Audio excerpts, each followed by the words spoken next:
Kita boleh lihat sejarah Amerika selepas sahaja. Mereka terlibat aktif dalam Perang Dunia Kedua dan mengambil alih penguasaan 7 bangsa penjajah yang ada di Eropah. Bila Amerika memasuki Perang Dunia Kedua pada tahun 1941, walaupun Perang Dunia Kedua bermula di Eropah pada tahun 39 dengan langkah Nazi Jerman menjajah Poland. Tetapi Amerika hanya terlibat dalam Perang Dunia Pertama adalah pada 1941 apabila Jepun yang pada waktu itu menyertai pakatan Nazi, fasis di Eropah dan Jepun di Asia dengan menyeberangi Lautan Pasifik dan melancarkan serangan udara ke atas Pearl Harbor. Dalam sejarah membuktikan Amerika tak pernah berhenti daripada membunuh banyak bangsa di Asia Barat dan banyak bangsa yang lain. Selepas saja Perang Dunia Kedua, Amerika dah wajar menang perang ni kerana Jepun dah hampir kalah, kerana sekutu mereka di Eropah juga kalah teruk, iaitu menjelang tahun 45. Tapi pada tahun 45, Amerika mahukan Jepun mengaku kalah, bukan masuk dalam rundingan. Jepun mesti mengaku kalah. Dan ini kelewatan yang dilakukan oleh Jepun, di mana tekanan pada bulan Jun gagal dipenuhi oleh Jepun pada tahun 1945. Dan akhirnya pada bulan Ogos, Amerika menggugurkan 2 bom atom berkuasa nuklear di Hiroshima. Angka kematiannya adalah 80,000 orang. Dan tak puas hati, kemudian Amerika bom lagi di Nagasaki, menjadikan angka kematian di Nagasaki ni paling dahsyat kerana tak dapat dikesan antara 40 ke 80,000 orang. Saya ambil angka tengah-tengah. Pada tahun 1945, Amerika membunuh 120,000 penduduk Jepun yang dah kalah perang. Tapi tak mahu masuk ke meja rundingan, mengaku tunduk pada semua kehendak Amerika, iaitu mereka ini berada di bawah jajahan Amerika. Hinggalah akhirnya Jepun tak ada pilihan kerana 2 bom nuklear ni menimbulkan pengeboman nuklear yang pertama di dunia. Dia tidak bersifat perang nuklear kerana Jepun tak ada nuklear. Jadi pengeboman nuklear ini adalah pengeboman sebagai hukuman kerana Jepun enggan mengaku kalah. Dalam keadaan secara diplomatik dunia tahu Jepun telah pun kalah perang, hanya tidak mahu membuat pengakuan kalah. Bila Jepun enggan membuat pengakuan kalah, Amerika melancarkan pengeboman, menjadikan Jenderal Yamashita terpaksa naik ke kapal Amerika, menanda pertangani perjanjian yang menghilangkan dignity dan sovereignty Jepun, iaitu Jepun berada di bawah taklukan Amerika. Kerana menang perang ni dan menjadikan Amerika sangat sombong. Nanti kita ambil menang Venezuela, kesombongannya dibawa pergi ke India dan kesombongannya sekarang dijajakan di Iran. Kerana menang Perang Dunia Kedua dan Amerika diiktiraf sebagai kuasa besar, Amerika mula merasakan dia nak menentukan dunia ini harus bergerak bagaimana. Kerana Amerika dibina pada tahun 1776, kemudian Amerika lebih besar 1824, dan Amerika yang seterusnya menjadi Amerika moden adalah Amerika yang tidak pernah menjadi penjajah. Tapi apabila mereka menjadi kuasa yang sangat besar dalam Perang Dunia Kedua dan empire-empire yang ada selepas Perang Dunia Kedua, empire 7 bangsa Eropah ni memerdekakan wilayah-wilayah jajahan mereka di Asia, wilayah jajahan mereka di Afrika dan wilayah jajahan mereka di Amerika Latin, menjadikan Amerika merasa dialah satu-satunya kuasa baru yang naik. Setelah melaksanakan pembunuhan di Perang Dunia Kedua di Jepun, Amerika ni campur tangan dalam Perang Korea dengan tiba-tiba, oleh kerana Amerika merasakan dia adalah ketua kepada kuasa barat dalam konteks adalah masyarakat barat, ketenteraan barat, dia lancarkan perang ke atas Korea. Dia menyertai Perang Korea apabila bertembung 2 puak di Korea, iaitu puak Korea Selatan yang mahu menjadi negara demokrasi dan puak Korea Utara yang mahu menjadi negara komunis Cina. Maka Amerika menyertai perang ni pada tahun 1949 hinggalah tahun 1951. Perang yang sebentar tapi masih lagi menampakkan sifat agresif Amerika. Walaupun dalam Perang Korea ini Amerika hampir menang keseluruhan Korea, di mana mereka berjaya menolong Korea Selatan masuk ke bahagian sampai mendapat seluruh Korea Utara. Hinggalah Parti Merah Cina, The Red Army, Tentera Merah Cina, membuat keputusan menghantar 1 junta tentera longkang. Tentera longkang ni tentera yang masuk daripada longkang ke longkang. Dalam satu di mana tindakan yang Amerika tidak fikir bahawa mereka akan disendang hendap oleh tentera China yang datang untuk mengekang dan membantu wilayah komunis Cina di Korea Utara. Hinggalah mereka, tentera Amerika terpaksa berundur sampai di garis 39 yang membentuk sempadan perjanjian yang membentuk kepada perjanjian terbentuknya Korea Selatan dan Korea Utara.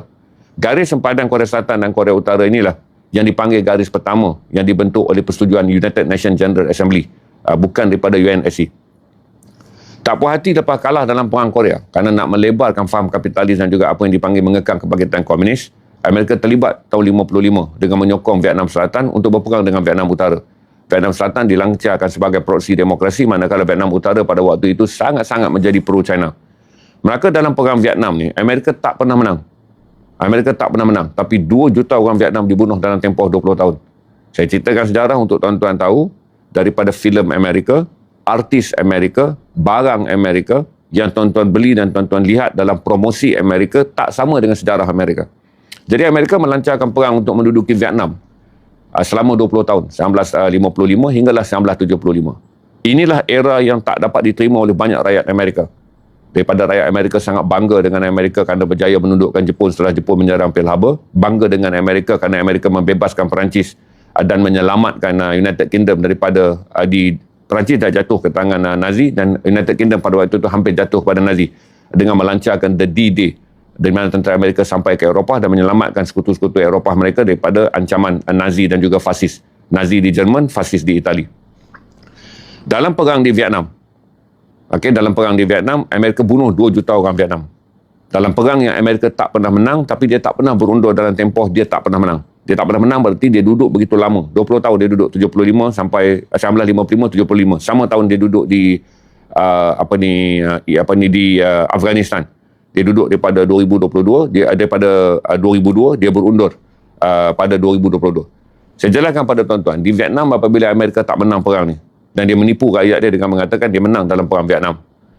Dan untuk pengetahuan tuan-tuan, apabila Presiden Amerika yang bertanding dalam tempoh ni, mana-mana presiden yang tidak menamatkan perang Vietnam akan kalah dalam pilihan raya. Ini dialami oleh Nixon.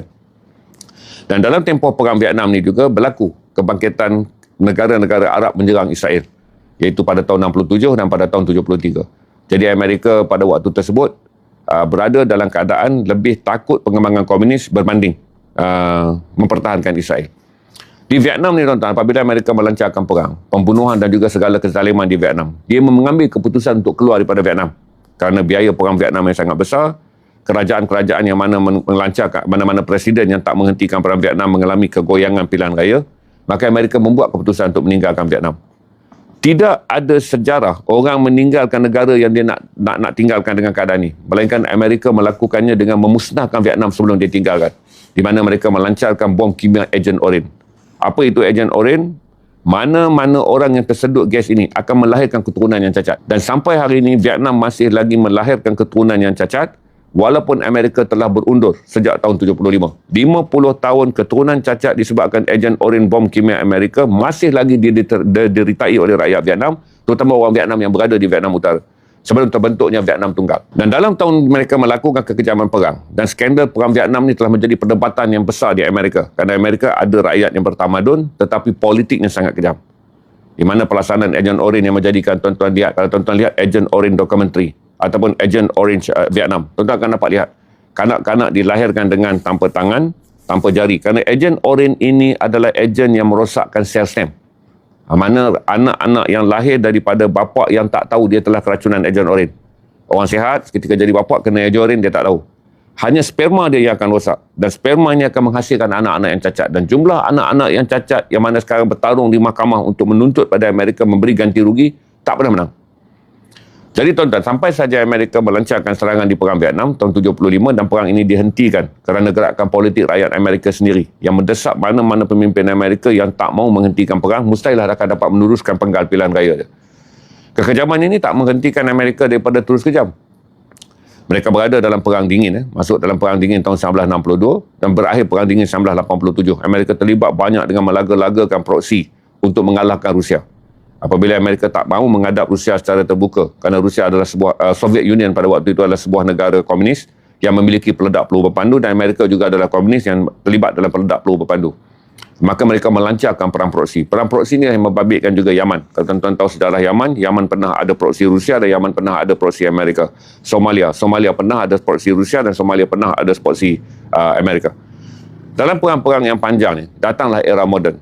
Di mana apabila Amerika menjadi begitu kuat dalam perang proksi, iaitu menaja peperangan dengan melaga-lagakan semua penduduk dunia di negara yang mereka inginkan mana-mana pemimpin jatuh atau negara itu menjadi negara lemah ataupun kebangkitan ideologi negara itu terhapus. Sama ada ideologi gerakan kiri komunis di negara seperti Cuba dan negara-negara di Amerika Latin ataupun berasaskan Islam. Dalam konteks ini adalah Libya, dalam konteks ini adalah Iraq dan dalam konteks ini adalah Iran sekarang. Mereka masih melancarkan serangan ke atas Iraq pada tahun 2003. Apabila Amerika melancarkan serangan ke atas Iraq pada 2003, apabila Presiden Saddam Hussein menunjukkan kecenderungannya untuk mengubah Iraq daripada parti Ba'ath yang sangat sekular pada parti Ba'ath yang Islamik dan anti-Israel. Serangan ke atas Iraq menyebabkan 250,000 orang dibunuh. Tuan-tuan boleh tengok semua data ni kerana semalam saya baca data ni untuk bagi tahu pada Amerika. Tuan-tuan, sekiranya Amerika menyerang Iran, ini bukanlah kejadian baru. Bagi bangsa yang telah mempunyai sejarah perang yang sangat dahsyat, pembunuhan tanpa had. Okey, walaupun tuan-tuan menonton filem Amerika dengan seronok dengan kisah-kisah cinta Amerika, tuan-tuan mendengar lagu Taylor Swift, tuan-tuan dengar lagu Ed Sheeran, tuan-tuan gembira dengan muzik Amerika sangat menghiburkan. Tetapi semua ini datang daripada bangsa yang secara sejarahnya telah membuktikan tiada kekejaman selepas Nazi, kecuali Amerika lah bangsa yang paling kejam.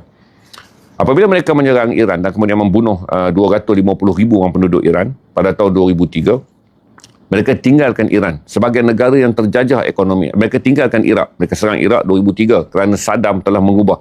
Saddam ni itu adalah konco Amerika. Apabila Amerika ingin menjatuhkan Iran, dia tak boleh berperang dengan Iran.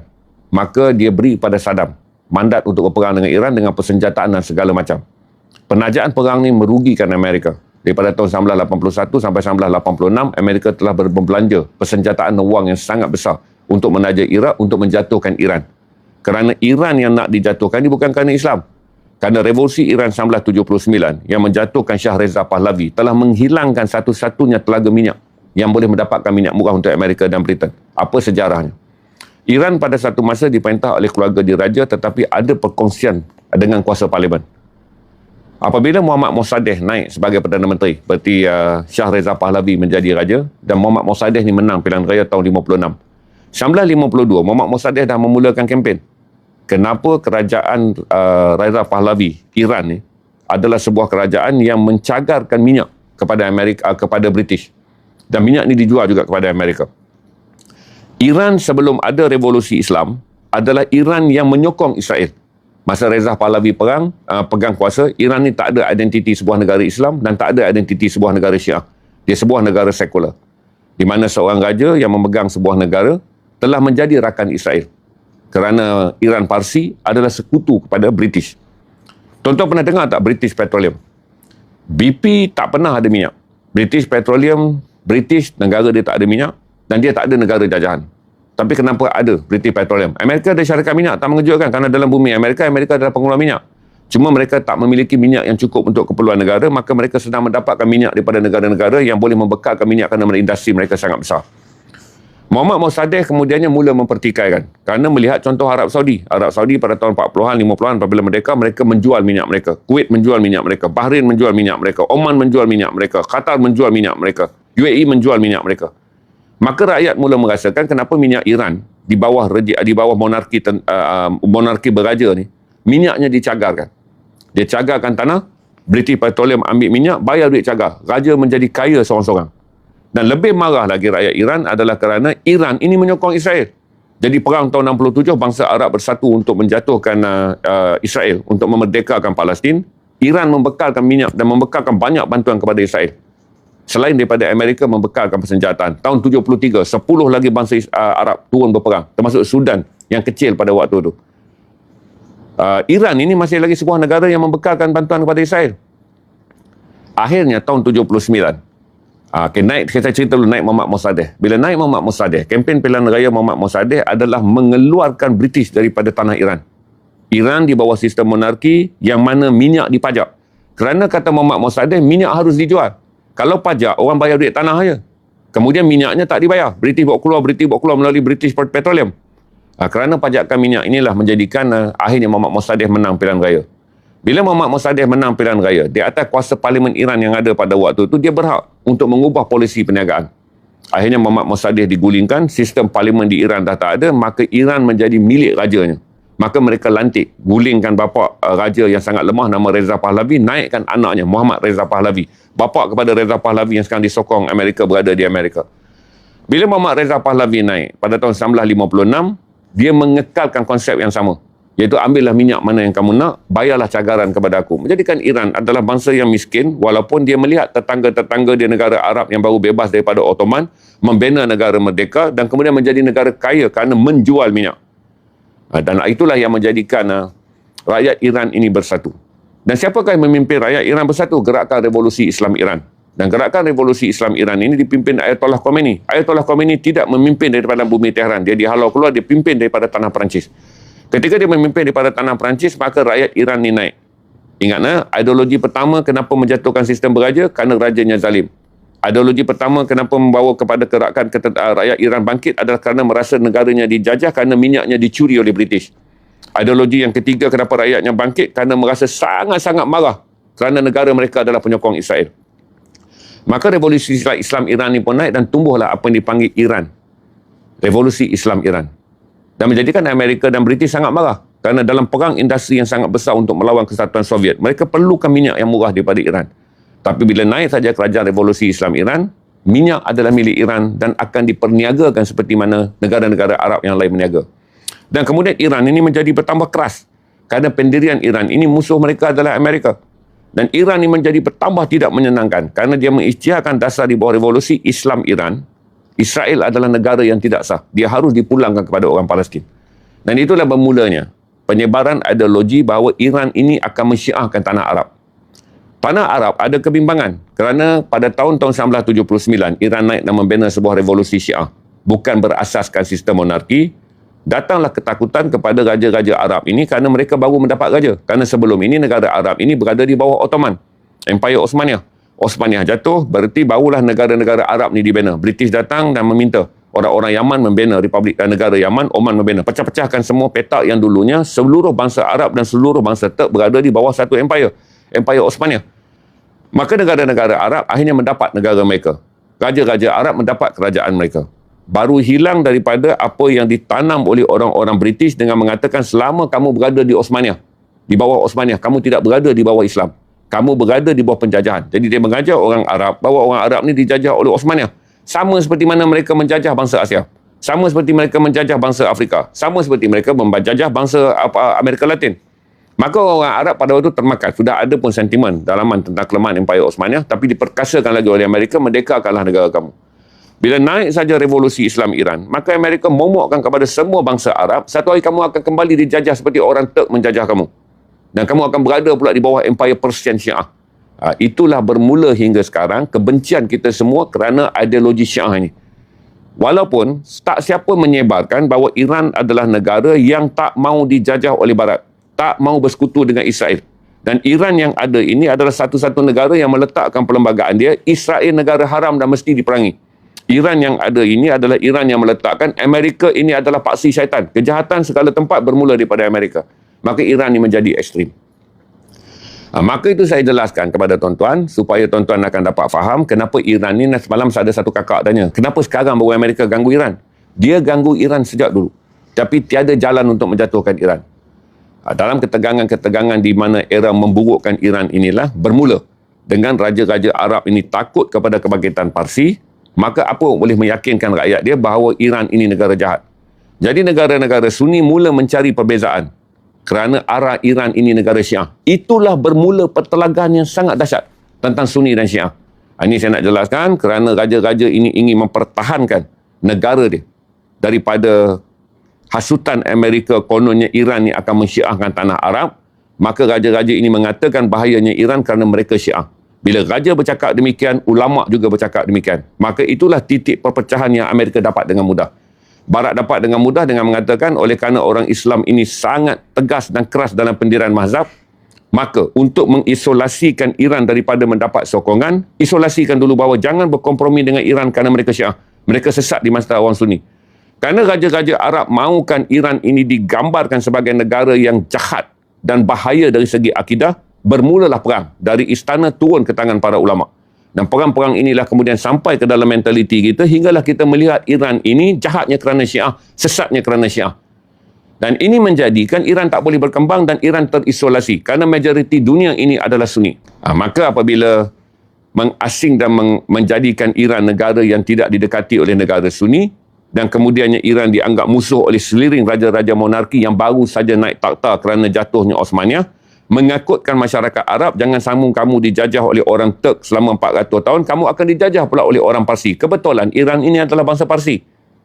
Okey, Parsi, dia ada budaya, dia ada bahasa dia sendiri, tulisan dia sendiri, tamadun dia sendiri. Negara-negara Arab ini negara Arab. Mereka bercakap Arab, berbudaya Arab. Dan kebetulan ketika Turk, Empire Turk Osmaniyah naik, Turk ini adalah bangsa Turki. Mereka bukan bangsa Arab. Menjadikan orang-orang Arab mulalah kemudiannya memulakan kempen jangan selepas kita merdeka dari penjajahan Turk, kita masuk pula ke dalam perjanjian Arab Parsi, ke perjanjian orang Parsi. Inilah ketegangan yang sedang berlaku dan telah berlaku dengan begitu panjang. Apa yang berlaku seterusnya apabila Arab di bawah keturunan dia yang samalah, Nayan yang memimpin Qatar, Tani, keluarga Tani yang memimpin Qatar, keluarga Nayan yang memimpin UAE dan keluarga Saud yang memimpin Arab Saudi. Mereka mula melihat perubahan yang lain apabila Amerika mula mengasingkan Muhammad bin Salman satu masa atas tuduhan, pelbagai tuduhan jenayah dan kejahatan kerana Muhammad bin Salman membina rampasan kuasa de facto, itu dia macam rampas kuasa. Dan kerana itulah barulah mereka sedar bahawa mana-mana pemimpin yang tidak disukai oleh Amerika, mana-mana pemimpin yang Amerika tak suka, walaupun berada dalam negara anti-Iran, mereka akan dijatuhkan. Ini menjadikan negara-negara Arab mula belajar bahawa Amerika bukan sahaja melindungi mereka daripada Iran, tetapi siapa yang tak berada di bawah telunjuk Amerika di dalam negara-negara Arab yang kaya minyak, mereka akan dijatuhkan pula. Ini yang menjadikan kepada tuan-tuan, apa yang tuan-tuan perlu faham. Kerana ada sebahagian orang tak faham kenapa Iran ini ditakuti, kenapa Iran dibenci termasuk oleh kita. Ideologi dan doktrin apakah yang ditekankan dalam perang untuk memburuk dan mengasingkan Iran. Dalam titik orang Islam, Iran digambarkan sebagai musuhilah mereka wahai orang-orang Sunni kerana mereka ini adalah orang sesat daripada kaum Syiah. Yang sebenarnya Amerika nakkan adalah minyak Iran. Dia nak minyak Irannya. Tapi untuk melemahkan Iran ni, dia ada strategi berlapis. Pegang raja-raja Arab daripada monarki yang baru saja merasakan diri mereka merdeka dari pendahuluan Turk Osmaniyah. Beritahu mereka, nanti kamu akan dijajah pula oleh revolusi Islam Iran. Tapi benda ni tidaklah begitu panjang, 50 tahun. Kemudian lahirlah 3 pemimpin yang mula menyedari bahawa mereka tak mungkin dijatuhkan oleh Syiah, tapi mereka akan dijatuhkan oleh Amerika kalau mereka mengubah polisi mereka, iaitu tidak menjadi negara mesra Amerika. Ini yang dihadapi oleh pemimpin seperti Muhammad bin Salman. Tapi kerana dia berani dan dia berkeras, dia memilih untuk bersifat pada hari yang dia nak pergi ke China, dia menjalankan hubungan dengan China. Pada hari dia nak pergi ke Rusia, dia menjalankan hubungan dengan Rusia. Maka kemudian pengaruh Muhammad bin Salman yang kita tak suka kerana Amerika gambarkan pula. Apa saja Muhammad Salman buat, apa yang tak suka kerana dia Wahabi, dapatlah satu titik lemah pula yang dikatakan titik mazhab ni. Maka Wahabi ini bersendirian kerana dia hanya ada di negara Arab. Tiupkan kebencian bahawa ini adalah sebuah negara Wahabi. Dulu tiupkan kebencian, ini sebuah negara Syiah. Okey? Tiupkan kebencian, ini sebuah negara Wahabi. Maka dengan itu media mereka sentiasa melancarkan, ingat negara Malaysia juga ada banyak media yang ditaja oleh Amerika Syarikat dengan tujuan menjalankan agenda ni. Sebab tu tuan-tuan akan lihat banyak benda setiap kali Arab Saudi bangunkan apa-apa, diberinya kepada kita sebagai sentimen. Ini adalah gambaran Wahabi yang memusnahkan sejarah Arab. Ini adalah Wahabi yang kemudiannya menodai tanah suci. Inilah seorang raja yang menerima apa saja. Sebab strategi media Amerika bukan saja datang daripada media besar. Terdapat portal di seluruh dunia, terdapat portal dalam negara kita. Menerima grant daripada kedutaan-kedutaan Amerika untuk terus mengekalkan penyerapan, meniupkan kebencian. Meniupkan kebencian kepada kita semua dengan apa yang dipanggil kebencian awam. Kemudian kebencian awam. Kemudian dia naik pula kepada kebencian ulama. Yang kemudian dia naik pula kepada kebencian politik. Jadi ada sejumlah ulama yang juga menerapkan pandangan anti kepada Arab Saudi kerana dia ini adalah sebuah negara Wahabi. Dan ada juga kemudian yang lebih dan atas. Jadi semua perang-perang ini hendaklah dipelajari. Kita memang tidak bersetuju. Tetapi kebencian ini siapa yang bina? Sebenarnya tarafnya harusnya tidak bersetuju. Tetapi ditahapkan kepada kebencian. Tapi apabila keadaan ini berubah dan negara-negara Arab mula sedar bahawa mereka tak boleh berada dalam keadaan sentiasa menjadi telunjuk Amerika. Dan ketika dunia mempunyai banyak pilihan setelah jatuhnya Soviet dan kemudiannya China melancarkan liberalisasi ekonomi, maka akhirnya negara-negara Arab mempunyai banyak pilihan. Dan langkah Amerika menekan Muhammad bin Salman menjadikan dia tersendak ke dinding. Dan dia tiada pilihan, maka dia melancarkan kempen untuk tidak sahaja bersama Amerika. Menjadikan blok Arab mula beralih mencari China dalam perniagaan. Dan ini yang kemudiannya Trump cuba perbaiki dengan menyadari bahawa blok negara Arab tidak lagi boleh diikat dengan ketakutan ke atas Iran. Kerana bila datangnya China temukan Arab Saudi dan Iran. Maka Arab Saudi dan Iran menandatangani perjanjian, dipanggil perjanjian Beijing pada bulan Mac 2023 sebelum berlaku taufan Al-Aqsa di Gaza. Tanda tangan ini menjadikan Iran dan Arab Saudi mengembalikan hubungan politik. Iran ada kedutaan di Riyadh, Arab Saudi ada kedutaan di Tehran. Dengan menjadikan hubungan ini, maka kedengarannya itu kelihatan, bila jadinya hubungan ini, Amerika menjadi marah kerana kini China pula menjadi kuasa penentu. Okey, maka itu saya jelaskan kepada tuan-tuan untuk tuan-tuan faham dalam keadaan yang ada sekarang, di mana kita ada perbezaan dan siapa yang meniupkan kebencian. Tuan-tuan, kita boleh ada perbezaan, tapi tanya balik diri kita, siapa yang meniupkan kebencian? Kita bermula dengan perbezaan. Perbezaan mazhab, perbezaan hal-hal yang ada lah. Saya nak bagi tahu kata kita tak bersetuju dengan Wahabi, kita tak bersetuju dengan Syiah. Kita yang duduk di satu Malaysia ni pun semua Sunni Syafi'i. Berapa banyak orang Melayu bertelagah. Siapa yang meniupkan kebencian? Yang ada pertelagan hanyalah tidak sependapat. Saya ceritakan pada tuan-tuan apa yang berlaku di Syria. Hari ini dulu kita marah kerana sentimen yang dimainkan oleh Barat untuk menjatuhkan Bashar. Bashar adalah minoriti Syiah yang membunuh orang-orang Sunni. Bashar datang daripada Alawiyah Syiah 27%. Tapi hari ini saya jelaskan apabila Syiah dah tak berada dalam permainan politik di Iran, di Syria, kita nak Syria ni aman kerana Syria ini adalah majoriti Sunni Hanafi dan majoriti Sunni Syafi'i. Apa yang berlaku di Sudan? Yang berlaku di Sudan adalah Sunni Maliki. Apa yang berlaku di Somalia? Di Somalia adalah Sunni Syafi'i. Sunni Syafi'i. Maka bila kita dengar semua perkara ini, tuan-tuan kena faham bahawa kita ada perbezaan. Tetapi jangan biarkan mereka datang dan meniupkan kebencian. Kerana perbezaan menjarakkan dua orang untuk duduk dalam satu meja. Bila dua orang duduk, jarakkan dia duduk dalam satu meja, tanamlah kebencian supaya mereka kembali bertemu dalam keadaan berperang. Ingat, perbezaan menjadikan orang Islam ni menjarakkan diri untuk duduk daripada satu meja. Kerana enggan duduk pada satu meja, akan datanglah unsur yang akan menyucuk mereka supaya adanya kebencian. Dan mereka akan kembali bertemu di dalam satu garisan dinamakan perang. Jadi itu yang saya jelaskan tentang apa yang berlaku ke atas Iran untuk tuan-tuan faham bahawa apa yang berlaku ke atas Iran adalah pelaburan terakhir Amerika. Di saat Iran kini kembali nak mendapat ruang bersama dengan orang-orang Sunni, mereka harus musnahkan Iran. Kerana dulu harapan mereka negara-negara Sunni Arab yang memusnahkan Iran. Tetapi negara-negara Sunni Arab mengambil langkah bertahan je. Tak mahu menyerang Iran kerana dia adalah sebuah negara Syiah yang sangat maju. Dan negara-negara Sunni Islam yang berada di keliling Iran tidaklah semaju Iran kerana mereka hidup dengan menjual minyak dan mendapat bantuan persenjataan daripada Amerika. Kerana Iran ini diasingkan oleh Barat, maka Iran ini bangun dengan membangunkan persenjataan mereka sendiri. Kerana mereka juga sedar Amerika membekalkan senjata kepada negara Sunni Arab untuk menyerang Iran. Jadi Iran mengambil langkah bertahan adalah dengan membina persenjataan hinggalah akhirnya negara-negara Sunni yang bergantung pada senjata Barat mengalami masalah. Barat tak menjual banyak senjata pada orang Sunni Arab kerana bimbang senjata yang dihalakan untuk menyerang Iran dipatah balik menyerang Israel. Kerana ini berlaku ketika mereka membantu Saddam. Mereka bantu Saddam untuk menjatuhkan Syiah Syiah Iran dalam perang yang sangat panjang 81-86. Kemudian Saddam tak menang perang. Tapi teknologi senjata masuk banyak kepada Saddam. Bila Saddam diabaikan kerana dia tak lagi diperlukan untuk memerangi Iran kerana Amerika dah spend banyak duit dan Iran tak juga jatuh, maka Saddam ini mengalihkan arah dia kerana marahkan kepada Amerika yang dulu menjadikan dia anak emas ketika dia disuruh berperang dengan Iran. Kemudian 5 tahun dia perang dengan Iran, dia tak menang perang dengan Iran, kemudian dia dibiarkan. Bila dia dibiarkan, Iraq ini mengalihkan pendirian dia dengan menjadikan Israel pula sasaran. Maka itu Iraq dimusnahkan. Oleh kerana hari ini kebergantungan Amerika kepada negara-negara Arab untuk menjatuhkan Iran tidak berjaya, maka inilah operasi yang dilancarkan, iaitu Iran mesti dijatuhkan oleh Amerika sendiri setelah negara-negara proksi Sunni tidak lagi mampu. Amerika hasut untuk berbenci kerana China telah hadir menjadi kuasa yang menetralkan keadaan. Ini saya jelaskan basic petang ni untuk tuan-tuan faham di mana datangnya perbezaan, di mana maraknya kebencian. Kebencian ini ditanam oleh banyak ideologi. Sebab itu saya jelaskan pada tuan-tuan, pembangunan dilakukan oleh banyak benda. Setiap kali kita buat, semua benda adalah betul. Setiap kali Arab buat, semua benda adalah tak betul. Saya cuma nak jelaskan saja pada tuan-tuan. Sebelum terbinanya Perkataan Arab Saudi, Perkataan Iraq, Perkataan UAE, Perkataan Kuwait, Perkataan Bahrain, tanah suci kita hanyalah Mekah dan Madinah.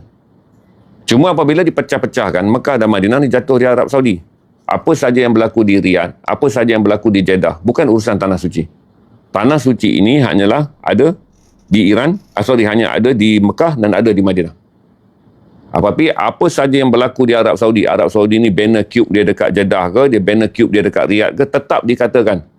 Amerika menulis satu-satu naratif kepada kita, Barat menulis satu naratif pada kita, para ulama anti Arab ini, Wahabi ini menulis kepada kita, yang bumi Islam ini telah dicemari. Tanah Arab Saudi dibanner oleh Amerika. Tanah Arab Saudi dibanner oleh British. Tanah suci yang dipanggil sebagai Madinah dan Mekah ditinggalkan Rasulullah adalah 2 tanah itu saja. Peta Arab Saudi sekarang bukan peta Rasulullah. Ini adalah peta yang dibanner oleh British. Maka itu saya jelaskan kepada tuan-tuan, tidaklah wajar kita mengatakan komplek beli belah cube yang dibanner itu menggambarkan Kaabah yang kedua. Tidaklah wajar kita mengatakan apabila ada penyanyi yang datang menyanyi di Jeddah, itu adalah pencemaran ke atas tanah suci. Tanah suci Mekah dan Madinah, negara Saudi bukan tanah suci, ini adalah negara yang dibanner oleh British. Untuk saya jelaskan kepada tuan-tuan, supaya tuan-tuan sedar bahawa adalah tidak adil ketika kita membiarkan arti Barat menyanyi dan juga datang ke negara kita. Kita membiarkan negara kita diakses oleh banyak kandungan-kandungan Barat hingga filem separuh porno pun ditayangkan di negara kita. Kita mengatakan kerana negara kita bukan tanah suci. Tapi apa saja yang berlaku ke atas Arab Saudi, kita kata tanah suci walaupun dia tidak berlaku di Mekah dan Madinah. Arab Saudi bukan tanah suci. Perkataan yang tak pernah keluar daripada mulut Rasulullah mengatakan ini sebuah negara. Ini adalah tanah suci Mekah dan Madinah. Seluruh wilayah Islam yang diimpikan Rasulullah adalah satu wilayah Islam saja. Tapi dipecahkan oleh Barat menjadi negara. Apa yang berlaku di Jeddah, apa yang berlaku di Riyadh ataupun bandar-bandar di luar tempat yang lain sama macam berlaku di Kuala Lumpur, bukan tanah suci. Apa saja yang berlaku sama boleh berlaku di Doha, bukan tanah suci. Tetapi Arab Saudi ini telah pun dijadikan gambaran kepada kita. Setiap kali dia maju, dia adalah negara mengejar keduniaan.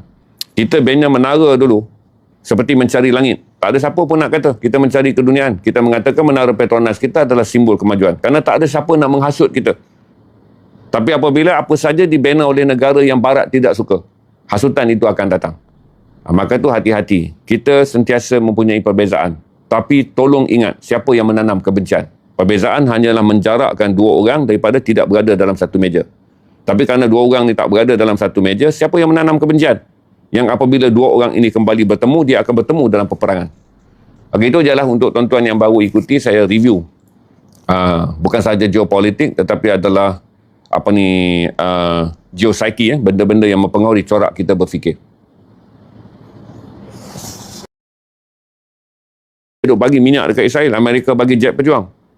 Jadi bila tuan-tuan faham, tuan-tuan akan dapat melihat apa yang saya kata, kita boleh berbeza pandangan. Hari ini kita sama-sama orang Sunni pun, satu mazhab pun, tok guru kita pun berkelahi. Tapi kita faham itu perselisihan pendapat. Dalam Islam membenarkan perselisihan pendapat. Tetapi perselisihan pendapat tak boleh bawa kepada kebencian. Tapi kalau kita mendedahkan perselisihan pendapat ini menjadi jurang yang begitu jauh, dan kita tak berkomunikasi dengan orang yang kita ada perselisihan pendapat, maka masuklah orang yang ketiga. Perselisihan pendapat ini boleh menjadikan orang yang ada pendapat berbeza menjadi saling berbenci. Dan mereka akan bertemu kembali dalam peperangan. Ambil pengajaran ini dan faham. Inilah yang Barat lakukan. Apa yang dikatakan, apabila kamu bertemu dengan orang Islam, nescaya mereka ni ada dua kumpulan. Satu, kalau mereka bersama pun, ini para ulama, mereka bersama pun, mereka ada perbezaan yang dipanggil sebagai perbezaan antara konservatif dan golongan fundamental. Konservatif nakkan Islam tapi dengan gaya yang dah ada. Fundamental nak balik pada asas Islam. Kamu berjumpa pula dengan golongan moderate Islam ni, mereka ada dua. Satu fundamental, satu adalah liberal. Sebab tu saya selalu ingatkan tuan-tuan, daripada tuan-tuan hidup dalam bayang Syiah yang kita takut tapi tak pernah menukar dan tak pernah menular dan tak pernah kukuh dalam diri kita, orang-orang yang memakai kepiah Sunni banyak liberal. Tapi kita tak dibenarkan mengingatkan liberal, kerana liberal inilah tajahan Amerika. Yang Amerika nak adalah Islam liberal. Tuan-tuan sangat takut kepada Syiah, tapi tuan-tuan tak pernah tahu ramai orang-orang Sunni bertopi liberal. Dan liberal lebih bahaya kerana Islam liberal adalah Islam yang dibela oleh Barat. Islam yang dibina oleh Barat. Terima kasih. Tuan-tuan kalau ada yang belum follow, tuan-tuan follow page saya. Saya live setiap hari pukul 5 dan malam nanti saya live pukul 9. Terima kasih.